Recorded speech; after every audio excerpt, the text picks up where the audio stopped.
ইরানে এমন একটি দ্বীপ আছে যেখানে সাধারণ মানুষ তো দূরে থাক, ভিআইপিরাও প্রবেশ করতে পারে না। কেননা এই দ্বীপই ইরানের সবচেয়ে বড় শক্তির জায়গা। দেখতে শান্ত, কিন্তু এর ভেতরেই লুকিয়ে আছে ইরানের অর্থনীতির সবচেয়ে বড় শক্তি। এই দ্বীপ দিয়েই ইরানের প্রায় 90% তেল বিশ্ববাজারে যায়। নাম খার্ব দ্বীপ। প্রতি বছর এই দ্বীপ থেকে প্রায় 95 কোটি ব্যারেল তেল রফতানি করা হয়, বিশেষ করে এশিয়ার বাজারে। সবচেয়ে বেশি যায় চায়নাতে। খার্ব দ্বীপকে বলা হয় পারস্য উপসাগরের নিঃসঙ্গ মুক্তা। আইএফজিসির কঠোর পাহারায় থাকায় নিষিদ্ধ খার্ব দ্বীপে আসলে কি হয় তা সহজে বলছে। পারস্য উপসাগর তলদেশ দিয়ে ইরান বিশাল সব ইস্পাতের পাইপ বসিয়েছে। এই পাইপগুলো সরাসরি সমুদ্রের মাঝখানে থাকা তেল ক্ষেত্র যেমন আবজার, ফরুজান থেকে তেল টেনে নিয়ে আসে এই খার্ব দ্বীপে। ফলে কোনো ট্রাক বা জাহাজে করে তেল আনার দরকার হয় না। খার্ব দ্বীপে বিশাল বিশাল সব স্টোরেজ ট্যাঙ্ক আছে, যেগুলো কয়েক কোটি ব্যারেল তেল ধরে রাখতে পারে। তেল আসার পর প্রথমে এই ট্যাঙ্কগুলোতে জমা রাখা হয়। এরপর তেল পরিষ্কার করা বা নির্দিষ্ট মান বজায় রাখার কাজগুলো এখানে হয়, যাতে বিশ্ববাজারে এটি বিক্রির উপযুক্ত হয়। খার্ব দ্বীপের চারপাশে গভীর সমুদ্র,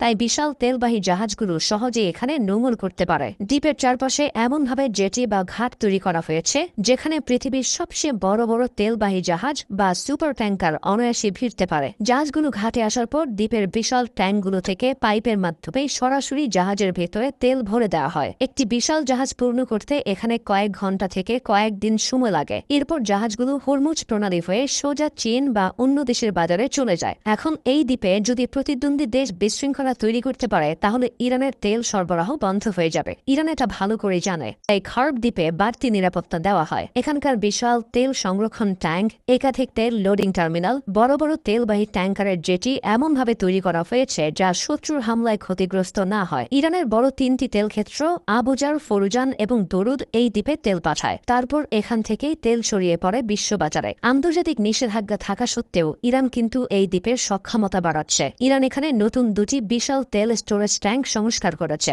যার ফলে এর ধারণ ক্ষমতা আরও 20 লাখ ব্যারেল বৃদ্ধি পেয়েছে। বর্তমানে ইরানের দৈনিক রফতানি 16 লাখ ব্যারেলের আশেপাশে থাকলেও এই টার্মিনালের সর্বোচ্চ সক্ষমতা দিনের 70 লাখ ব্যারেল পর্যন্ত তেল হ্যান্ডেল করা। এটি ইরানের প্রতিদ্বন্দ্বী দেশগুলোর মাথা ব্যথার কারণ। এখানে কাজ করা প্রতিটি কর্মীর কাজের জন্য আলাদা আলাদা গেট পাস এবং পরিচয় যাচাইয়ের ধাপ পার হতে হয়। একসময় পর্তুগিজরা খার্ব দ্বীপ দখল করেছিল। পরে ডাচ ইস্ট ইন্ডিয়া কোম্পানি এখানে দুর্গ বানিয়ে বাণিজ্য শুরু করে। কিন্তু 1766 সালে স্থানীয় যোদ্ধা মীর মুহান্না ডাচদের এই দ্বীপ থেকে তাড়িয়ে দেন। আরেকটা সময় এই দ্বীপ ব্যবহার করা হতো রাজনৈতিক বন্দীদের নির্বাসনী জায়গা হিসেবে, বিশেষ করে রেজা শাহ পাহলভীর শাসনামলে। 1960 সালে এই দ্বীপ থেকে প্রথম বড় তেলের চালান বিদেশে পাঠানো হয়। সেই থেকেই খার্ব দ্বীপ হয়ে ওঠে ইরানের তেল রফতানির সবচেয়ে বড় কেন্দ্র। 1980-র দশকে ইরান ইরাক যুদ্ধ চলাকালে এই দ্বীপ ভয়াবহ ধ্বংসের শিকার হয়েছিল। তবে পরে ইরান আবার সবকিছু পুনর্নির্মাণ করে। আজ ছোট্ট এই প্রবাল দ্বীপ শুধু একটা দ্বীপ নয়, এটি ইরানের তেল অর্থনীতির হৃদস্পন্দন। আর সেই কারণে যখনই এই দ্বীপে কোনো হামলা হয়, তার প্রভাব শুধু ইরানে নয়, পড়তে পারে পুরো বিশ্ব।